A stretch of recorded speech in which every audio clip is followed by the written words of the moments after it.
Have you ever apologized just for asking a question? Or said sorry for taking a moment to think? Yeah, me too. But here's the thing, your communication isn't broken. Today's reflection from the Neurodivergent Daily, Thrive Differently. One day at a time is something I know a lot of us carry deep in our bones. I've been taught to apologize for my communication style. We're going to break that down together, and you'll walk away today with tools to speak more authentically without shame. I realized I wasn't apologizing for being rude, I was apologizing for being me. Let's talk about how automatic this can become. Sorry for the delay. Sorry if that didn't make sense. Sorry for asking again. I used to say those phrases every single day, and not once did I pause to ask, what am I actually apologizing for? What I was really saying was, I'm sorry I don't think fast enough. I'm sorry my brain doesn't work like yours. I'm sorry I need to double check, clarify, or go nonlinear. These apologies became like second skin, thin layers of shame I wore just to stay acceptable. One email, that's all it took to send me into a spiral of sorries.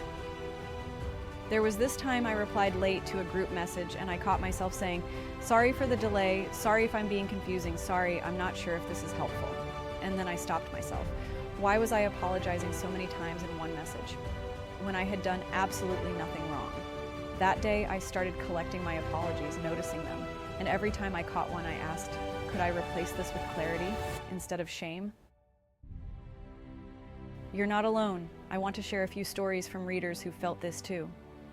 Hi Sage, I realized I say sorry in meetings before I even open my mouth. I'm terrified of being seen as too emotional or not smart enough. Amanda, 32. Sometimes I just repeat what someone said to process it and I get told I'm interrupting. So I apologize, but why? Jessie, 27. I stutter when I'm excited and I always apologize for it, even though it's just part of me. Riley, 19. What do these stories show us? We've been conditioned to believe our style is the problem, not the systems or pace we're expected to conform to. What if we stopped saying sorry for the delay and said thank you for your patience instead? Here's a few replacement scripts I use now and you can borrow them too. Instead of sorry for being slow, try I like to think it through first. Instead of sorry if I'm too much, try I care deeply about this and I get passionate. Instead of sorry if I made no sense, try let me rephrase, I want to make sure I'm clear. These aren't excuses, they're boundaries, clarity, self-respect in action.